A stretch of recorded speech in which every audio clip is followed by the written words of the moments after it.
The moment I asked for spending limits, my husband turned me into the problem.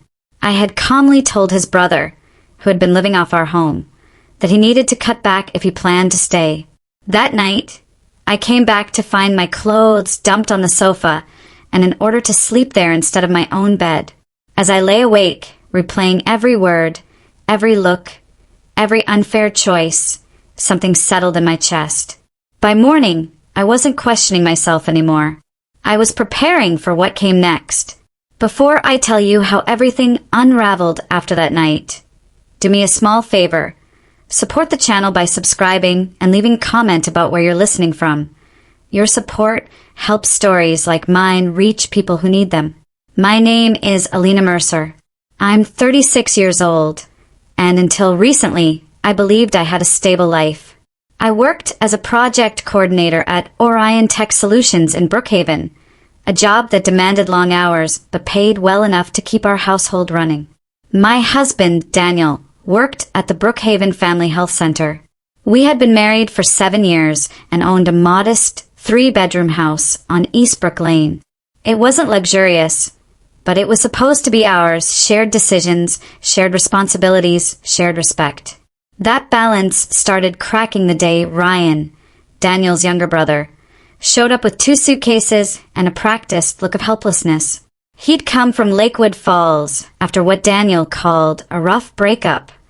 The plan, as it was explained to me, was simple. Ryan would stay for a few weeks, save some money, find work, and move on. I agreed without hesitation. Family helps family. That's what I believed then. Weeks turned into months. Months turned into a year. Ryan didn't live with us the way a guest does. Carefully, politely, temporarily. He settled in like he owned the place. The spare bedroom became his permanent territory, filled with gaming consoles, takeout containers, and piles of clothes that never made it to the laundry room. He slept late, stayed up all night, and treated the house like a free service provided for his comfort. At first, I told myself not to overthink it. He was adjusting. He was stressed. He just needed time. But time came with a price. Our grocery bills doubled.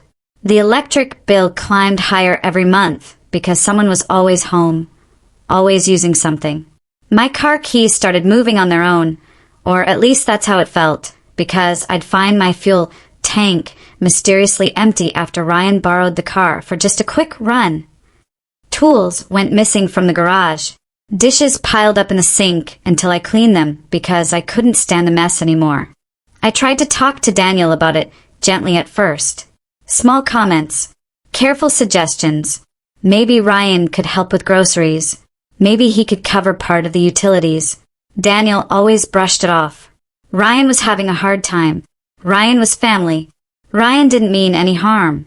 And every time I pushed a little harder, Daniel pushed back twice as hard, as if my concerns were attacks instead of facts. 3 months before everything finally exploded, I sat down and did the math. Not in my head, not vaguely, but line by line. Our expenses had increased by more than half since Ryan moved in. Overtime at work had been cut. I was pulling money from savings just to keep us comfortable. That's when I decided we needed a real conversation. Not hints, not side comments, but a clear plan. So after dinner one evening, I laid out our monthly budget on the table. I explained calmly that money was getting tight and that things couldn't continue the way they were. I looked directly at Ryan and said that if he planned to keep living with us, he needed to reduce his spending and start contributing to household costs. Utilities, groceries, something.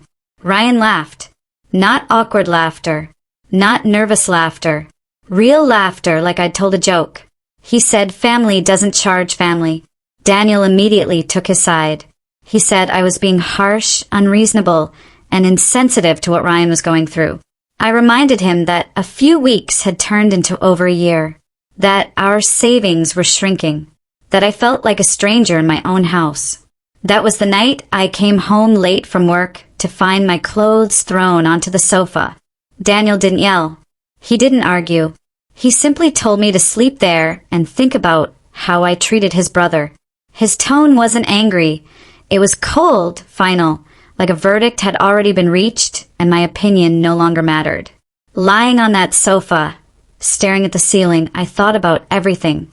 I thought about the phone bills I'd quietly covered, the groceries I'd paid for without thanks, the way Ryan never asked, never offered, never acknowledged what he was taking.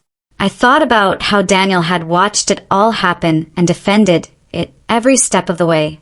And for the first time, I stopped asking myself what I'd done wrong. The house was quiet except for the sound of Ryan's laughter upstairs, on my couch, watching my television, eating food I'd bought. That's when clarity replaced confusion. This wasn't about money. It wasn't even about Ryan. It was about the fact that my husband had chosen comfort over respect and loyalty over partnership. By the time the sun started to rise, I had already made a decision. I wasn't going to argue anymore. I wasn't going to beg to be heard. I wasn't going to explain why basic boundaries mattered. I was done trying to fix something I hadn't broken. And that was only the beginning. Morning came quietly, the kind of quiet that feels heavier than noise. I was still on the sofa when Daniel walked into the living room, already dressed for work, moving around like the night before hadn't happened at all. No apology, no hesitation, just routine, as if humiliating me had been another normal household task. "You left the light on," he said, glancing toward the kitchen. That was it. Not a word about my clothes on the sofa. Not a question about how I slept. Not even eye contact. "I didn't sleep," I replied. My voice sounded steadier than I felt. "Daniel, we need to talk." He sighed, the exaggerated kind meant to signal annoyance. "I'm already late." "You weren't too busy to throw my clothes out of our bedroom last night," I said. That finally made him stop. He turned to face me, arms crossed, his expression already defensive. "I told you to think about how you treat my brother," he said, instead of attacking him over money. "I didn't attack him," I said. "I asked for responsibility. There's a difference." Ryan chose that moment to wander downstairs, yawning, phone in hand, completely unbothered. He opened the fridge, stared inside, then shut it again like he was disappointed the food hadn't restocked itself overnight. "What's for breakfast?" he asked casually. I looked at Daniel. This is exactly what I'm talking about. Daniel's jaw tightened. "Alina, stop. He's had a hard year." "So have I," said. "But no one seems to care about that." Ryan scoffed. "Wow. Didn't know groceries were such a big deal." Something in me snapped, not loudly, not dramatically, but cleanly, like a thread, finally cut. "I'm not doing this anymore," I said. "I'm taking the day off work. We need to have a real conversation tonight. About money. About respect. About whether this marriage still matters." Daniel laughed, short and sharp. "You're really going to make this dramatic?" "I'm not the one who threw clothes on a couch," I said. He grabbed his keys. "Figure out how to be more supportive before I get back." The door slammed behind him. Ryan didn't say anything. He just poured himself coffee, using my favorite mug, and walked back upstairs. That silence said more than any argument could have. Once the house was empty again, I sat at the dining table and opened my laptop. I pulled up our bank accounts, credit card statements, utility bills. Everything I'd been avoiding looking at too closely. I told myself it was just to confirm what I already knew. But the numbers told a deeper story. Our expenses hadn't just increased. They'd exploded. Groceries had nearly doubled. Electricity was up by more than 60%. Streaming subscriptions I didn't recognize. Food delivery charges at all hours of the night. And then I noticed something else. Cash withdrawals. Small amounts at first. 200 here. 300 there. Always spaced out. Always just low enough not to raise alarms. I traced them back month by month, my stomach tightening with every scroll. I checked dates. Cross-referenced bills. The pattern was impossible to ignore. Daniel had been giving Ryan money. Not once. Not twice. For over a year. Money from our joint account. Money I helped earn. Money I thought we were carefully budgeting because things were tight. My hands were shaking when I called Daniel. "Did you give Ryan cash from our account?" I asked the moment he answered. Silence. "Daniel," I said. "Answer me." "It wasn't like that," he said finally. "How much?" He needed help. "How much?" Another pause. Then, quietly, a few thousand. Spread out. I laughed, not because it was funny, but because something inside me broke clean in half. "You told me we couldn't afford to replace our washing machine," I said. "You told me to stop ordering lunch at work. And you were secretly funding your brother." "He's family," Daniel snapped. "You would have said no." "Yes," I said. "Because we're married. Because you don't lie to your partner." "I didn't lie." "You hid it," I said. "That's worse." He ended the call by saying we'd talk later. We didn't. Instead, I did something I'd never thought I'd do. I called a property manager at Willow Crest Apartments and booked a viewing for that afternoon. I didn't cry while driving there. I didn't hesitate when she handed me the keys to a small, one-bedroom overlooking a quiet courtyard. It was simple, clean, peaceful. "I'll take it," I said. By evening, I was loading my car with essentials. Clothes, laptop, personal documents, things that were undeniably mine. Ryan watched from the stairs, confused. "You moving?" he asked. "Something like that," I said. He shrugged and went back upstairs. I left a note on the kitchen counter for Daniel. Short, clear, honest. When I drove away, the house didn't feel like home anymore. It felt like something I'd finally escaped. And as I unlocked the door to my new apartment, I realized this wasn't an ending. It was the start of everything Daniel thought I'd never have the courage to do.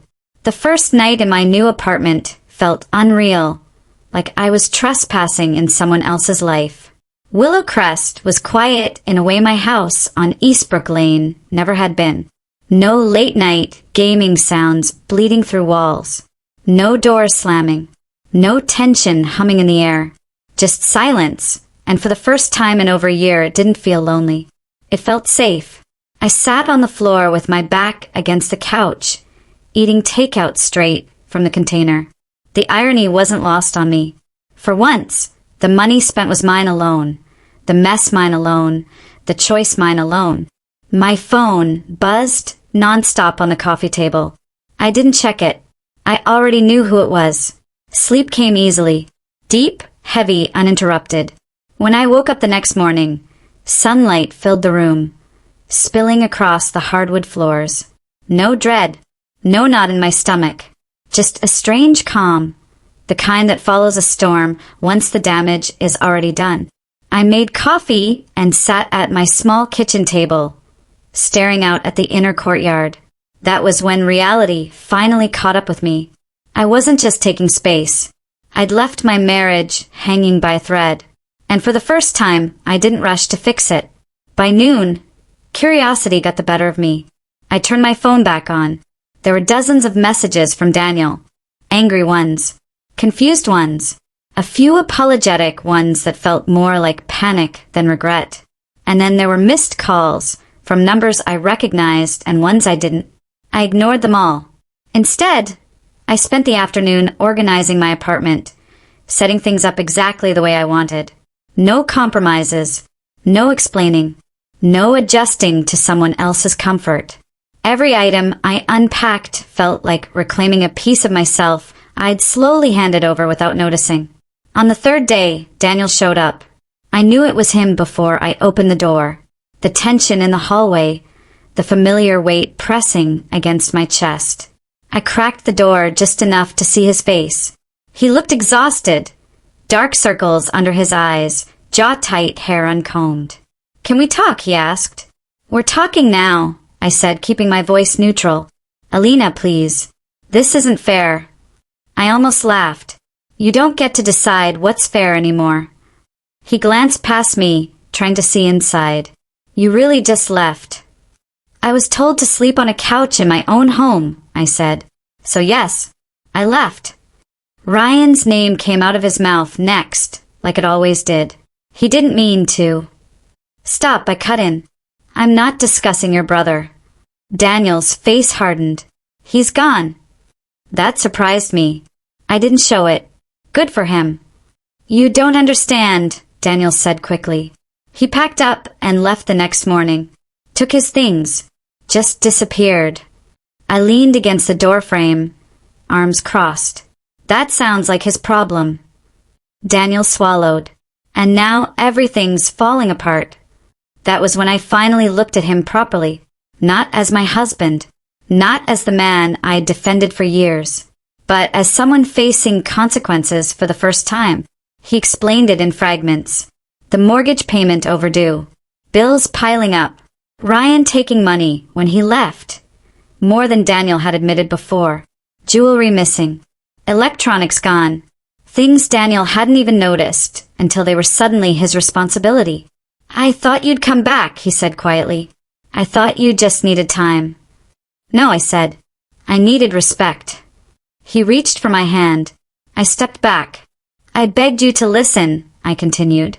I warned you. You chose to silence me instead.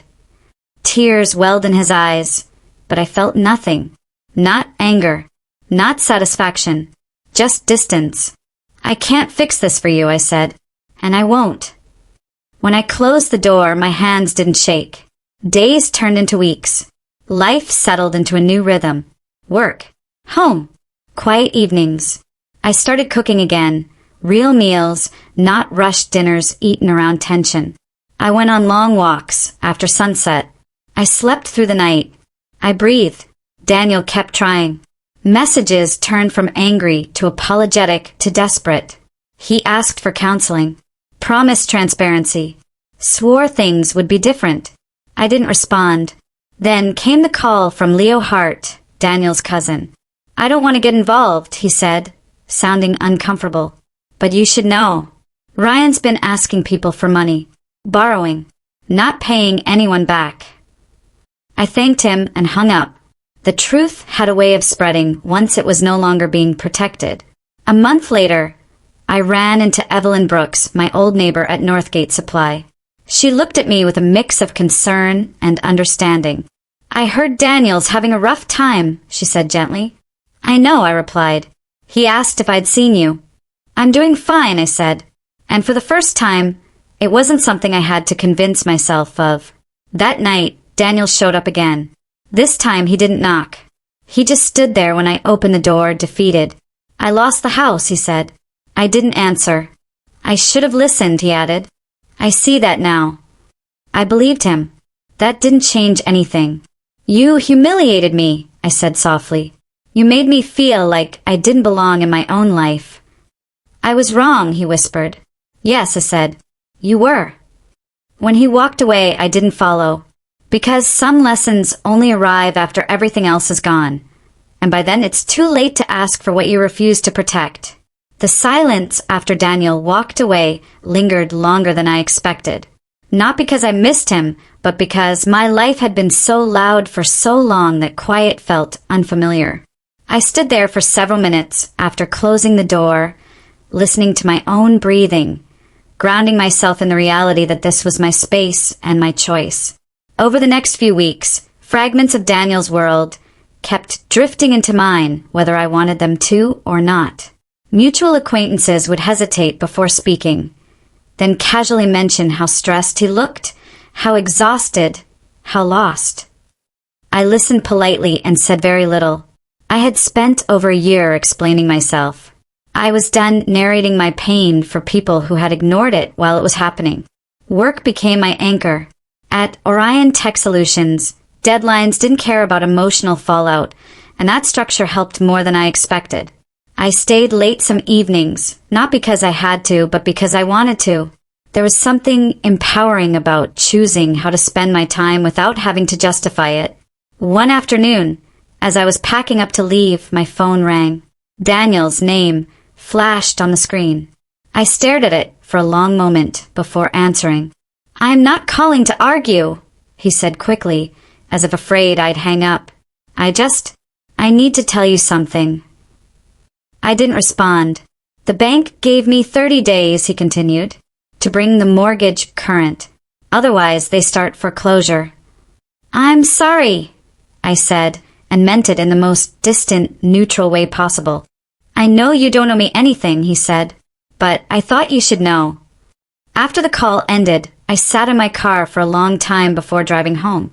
Not because I felt guilty, but because it was strange to realize how deeply I'd once been tied to problems that were no longer mine. That weekend, I ran into Ryan's name again, this time through someone else's frustration. A mutual friend mentioned that Ryan had borrowed money, vanished, resurfaced, then vanished again. He'd left behind unpaid debts and broken promises everywhere he went. It wasn't shocking.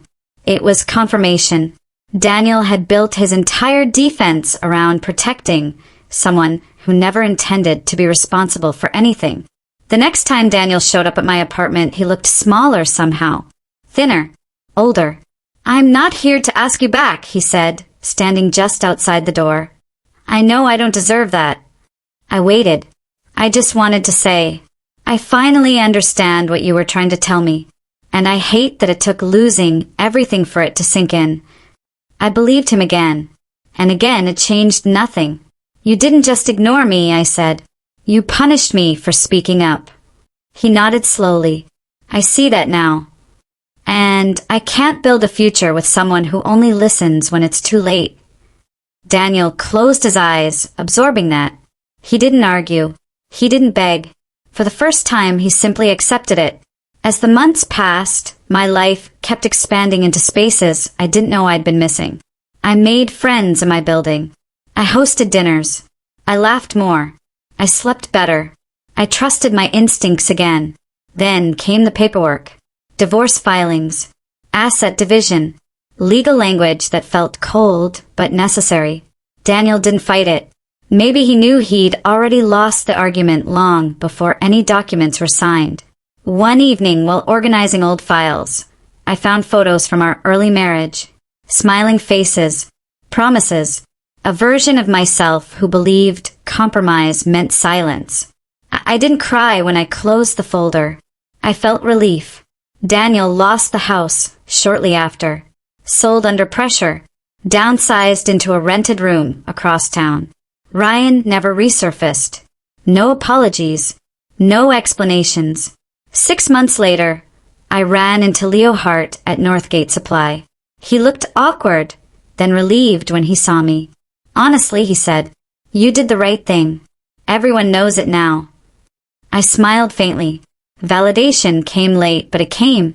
Life didn't magically become perfect, but it became honest. And that was enough. The months after Daniel moved out of the house passed in a strange blur, not because life was chaotic, but because it was suddenly steady. Stability can feel unfamiliar when you've lived inside tension for too long. I kept expecting something to go wrong. Some crisis to erupt, some late-night argument to drag me back into the role I'd played for years. It never came. Instead, my days filled themselves quietly. Work picked up. I was given a new project at Orion Tech Solutions, one that required travel and long meetings, the kind of responsibility Daniel had once complained took too much of my attention. Now, there was no one waiting at home resentful of my ambition or irritated by my exhaustion. I came back to my apartment, kicked off my shoes, and rested without guilt. Daniel, on the other hand, unraveled in slow motion. I didn't hear it directly from him at first. It came in fragments through people who didn't mean to gossip but couldn't help themselves. A mutual friend mentioned he'd been late on payments even after selling the house. Another said he'd taken a second job and still seemed constantly behind. Someone else quietly admitted Ryan had borrowed money from them too, and vanished the moment repayment came up. Each piece added to a picture I already understood. Daniel hadn't just protected his brother at my expense. He had built his entire sense of loyalty on denial. And now that denial had collapsed, leaving him alone with the consequences. One evening, as I was cooking dinner, my phone rang. Daniel again. I almost didn't answer, but something told me this call was different. I'm not asking for help, he said the moment I picked up. I need to say this out loud. I leaned against the counter and listened. I blamed you, he continued, for everything. For the stress. for the money problems, for Ryan leaving. But the truth is, I blamed you because it was easier than admitting I failed both of you. I didn't respond. I failed him by never forcing him to grow up, Daniel said. And I failed you by treating your boundaries like threats. His voice cracked. I closed my eyes. You were right, he said, about all of it, and I punished you for it. The silence that followed wasn't heavy. It was honest. I hope you're happy, he said quietly. I am, I replied. When the call ended, I felt no triumph, just closure. A week later, I received an unexpected message from an unknown number. It was Ryan. The text was short and careless, as if nothing had happened. Hey, hope you're doing okay. Daniel said you moved out. Things got messy. I stared at the screen for a long time before responding. Things were messy long before I left. He didn't reply. That was the last time I heard from him. As winter turned into spring, my life shifted in ways I hadn't planned but welcomed. I redecorated my apartment slowly, choosing things that reflected me instead of what I thought a shared life was supposed to look like. I replaced the couch I'd once slept on during that humiliating night with a new one, firm, clean, and entirely mine. I donated old furniture that carried memories I no longer needed. Sometimes, late at night, I thought about that moment when Daniel threw my clothes onto the sofa. The embarrassment of it, the disbelief, the way I'd stood there holding my bag, trying to understand how asking for fairness had turned me into the villain. That moment had broken something, yes, but it had also freed me. Daniel's financial collapse accelerated faster than I expected. He called once more, weeks later, not to ask for money, but to tell me he was being sued by a credit company Ryan had used his name with. He sounded tired, defeated. I should have seen it, he said. Everyone else did. I just refused to. You saw it, I said gently. You just didn't want to. He didn't argue. I stopped hearing from him after that. The divorce finalized quietly. No courtroom drama. No accusations. Just signatures and silence. When the papers arrived, I read them once, signed them, and felt an unexpected sense of calm. This chapter was officially closed. 6 months after I moved into Willowcrest, I stood on my balcony watching the courtyard below. People walked their dogs. Someone laughed. Life moved forward, indifferent to what I'd lost and what I'd gained. I realized something then that I hadn't allowed myself to admit before. I hadn't lost my marriage the night my clothes were dumped on the couch. I'd lost it every time I swallowed my discomfort to keep the peace. Every time I accepted being dismissed. Every time I let someone convince me that asking for respect was unreasonable. Leaving didn't destroy my life. Staying would have. And once that truth settled in, there was no version of the past that could ever pull me back again. Time has a way of revealing patterns you couldn't see while you were trapped inside them. As spring stretched into summer, I started noticing how much lighter my thoughts felt. Not just calmer, clearer. Decisions that once felt tangled in obligation now came easily. I no longer rehearsed conversations in my head before having them. I no longer second-guessed whether my needs were too much. I simply lived. At work, that clarity translated into confidence. I spoke up in meetings without softening my words. I negotiated deadlines instead of apologizing for them. When a senior manager complimented my leadership on a difficult project, I didn't deflect it. I accepted it. That version of me had always existed. She'd just been quieted for a long time. Daniel faded into the background of my life, but echoes of him still reached me now and then. Mutual friends mentioned he'd moved again, another rented room. This one farther from the city.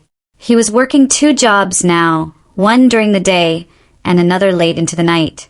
Exhaustion had replaced his defensiveness. Reality had finally demanded payment. One afternoon, I received a message from Leo Hart again. This time he didn't hesitate. I didn't want to say anything before, he wrote, but you should know, Ryan's been using Daniel's name on loan applications. Multiple times. Some got approved. Some didn't. Daniel only found out when collection agencies started calling. I sat with that information for a long time. It explained everything. The secrecy, the unexplained withdrawals, the way Daniel had panicked whenever money came up. He hadn't just been protecting his brother emotionally. He'd been covering for him financially, legally, recklessly. And when I asked questions, when I demanded structure, I threatened to expose a truth he was terrified to face. That night, Daniel called again. His voice was raw. "They're taking me to court," he said. "I didn't even sign half of those documents. Ryan did, but my name's on them." "I'm sorry," I said, and this time the words carried weight. "I know you warned me," he said. "I know you tried." I didn't say anything. "I thought loyalty meant sacrifice," he continued. I didn't understand that I was sacrificing the wrong person. After that call, something shifted inside me. Not guilt, not regret. Compassion, clean and distant. I could finally see Daniel as a flawed human being rather than the source of my pain. And with that understanding came release. I began therapy shortly after, not because I was falling apart, but because I wanted to understand how I'd ended up shrinking myself for so long. Session by session, I unraveled the beliefs I'd carried into my marriage. That love meant endurance. That harmony mattered more than honesty. That being understanding required self-erasure. Those beliefs hadn't come from Daniel alone. They were older than him, quieter, more insidious. Naming them stripped them of their power. Around that time, I ran into Evelyn Brooks again, my old neighbor. We met by chance at a cafe near Willowcrest. She smiled warmly when she saw me. "You look lighter," she said. "I feel lighter," I replied. She hesitated, then added, "Daniel came by the old house a few weeks ago. Just stood there for a long time, like he was waiting for something that wasn't coming." I nodded. Some places stop being homes long before you leave them. Evelyn reached across the table and squeezed my hand. "You did the right thing." Validation didn't thrill me anymore. It simply confirmed what I already knew. Summer brought change in quieter ways too. I started hosting small gatherings at my apartment, nothing extravagant. A few friends, simple meals, laughter that didn't come with tension attached. For the first time in years, my space reflected peace rather than compromise. One evening, as I was cleaning up after dinner, I found myself standing still in the kitchen, struck by a sudden memory. The night I had laid out the budget at the dining table. The laughter, the dismissal, the way I'd felt so small in that moment. I realized then that I'd crossed an invisible line since leaving. I no longer replayed that scene wishing I'd said something differently. I didn't fantasize about winning the argument. I understood now that there had never been an argument to win. Only a truth Daniel wasn't ready to hear.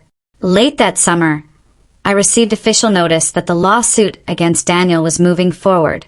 I wasn't involved legally, but the documents were part of the shared financial history from our marriage. Reading through them felt surreal. Amounts, dates, signatures, a paper trail of denial. Daniel called once more after that. "I don't expect forgiveness," he said. "I just wanted you to know." I finally told my parents the truth. About everything. About Ryan. I closed my eyes. "They're furious," he admitted. "Not at you. At me. At him." It was too late to matter, but it mattered anyway. As autumn approached, my life settled into something steady and grounded. I took a short solo trip. Something I'd never done before. Just a small cabin outside the city, surrounded by trees. No agenda. No one else's needs to manage. I spent my days reading, walking, and thinking without interruption.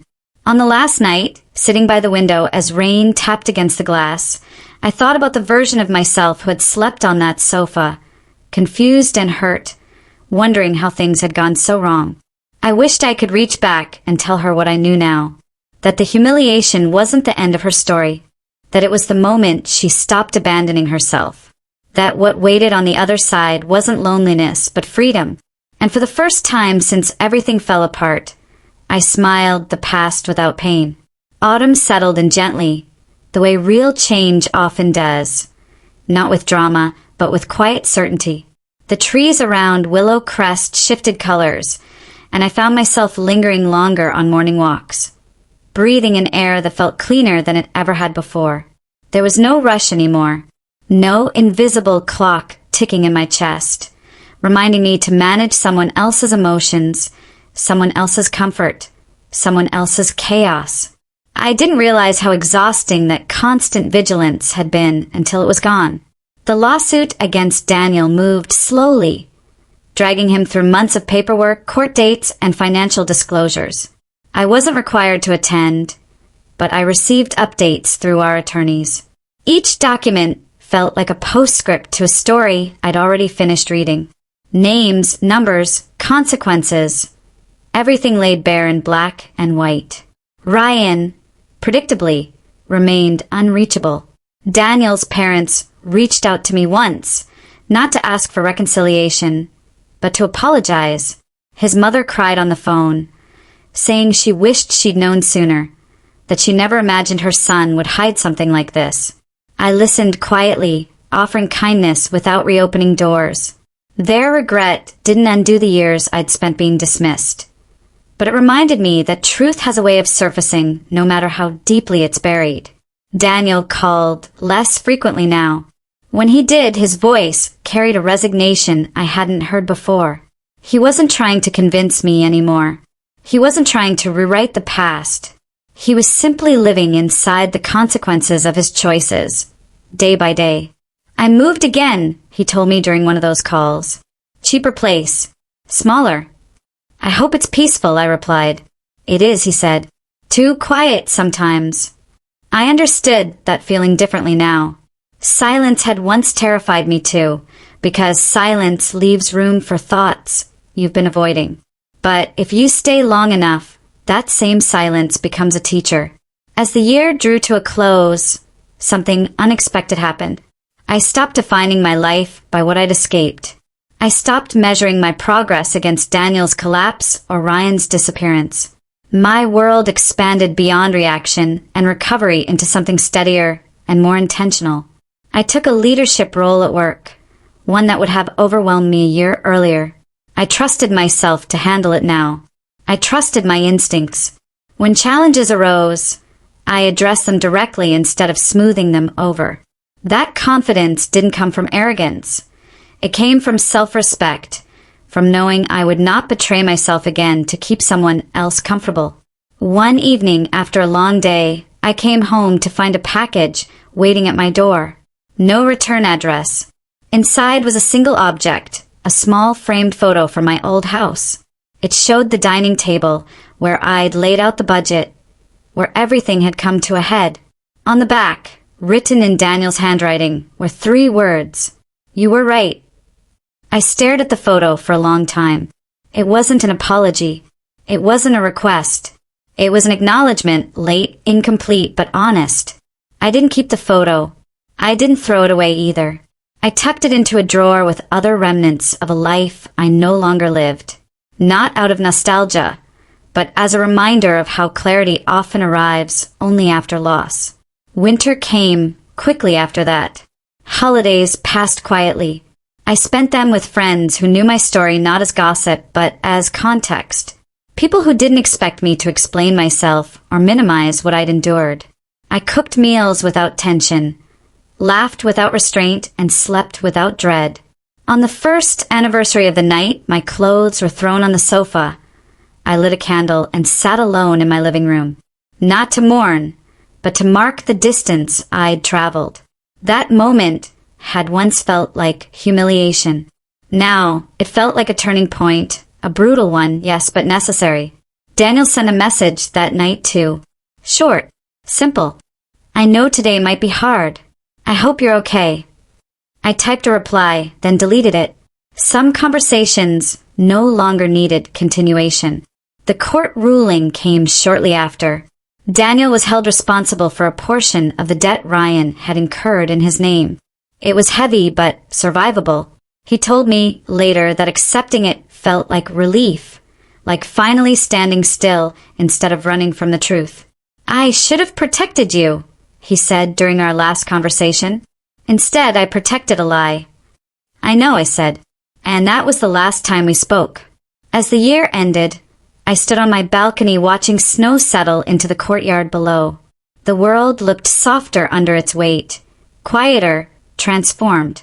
I wrapped myself in a blanket and smiled, not because everything was perfect, but because it was honest. I had learned that boundaries don't make you cruel. They make you clear. And clarity, once claimed, becomes impossible to surrender. The woman who once slept on a sofa wondering what she'd done wrong was gone. In her place stood someone who knew exactly what she deserved and would never again accept less. By the time spring returned, I barely recognized the woman I had been a year earlier. Not because she was weak, but because she had been tired in ways she didn't know how to name yet. Exhaustion disguises itself as patience. Fear disguises itself as loyalty. I had worn both for too long. Life at Willowcrest had settled into a rhythm that felt permanent now. I knew the neighbors by name. I had a favorite bench in the courtyard where I sat with my coffee on weekends, watching the morning light crawl across the pavement. Small rituals anchored me. Things I once would have dismissed as insignificant, but now understood as proof of stability. One afternoon, while sorting through old emails for tax documents, I stumbled across a message thread from over 2 years ago. It was between Daniel and me, from the early months of Ryan's stay. I read it slowly, my chest tightening with every line.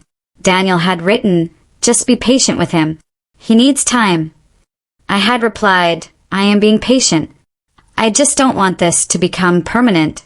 He'd responded with a laughing emoji. I closed the laptop and sat back, letting the realization wash over me.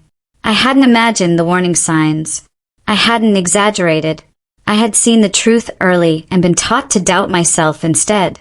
That realization didn't make me angry anymore. It made me free. A few weeks later, I ran into someone I didn't expect, Mason Reed, an old friend of Daniel's, at a coffee shop downtown. We hadn't spoken since before everything fell apart. He looked surprised to see me, then thoughtful. "I heard what happened," he said carefully. "I'm sure you did," I replied. He hesitated, then said, "I should have said something earlier.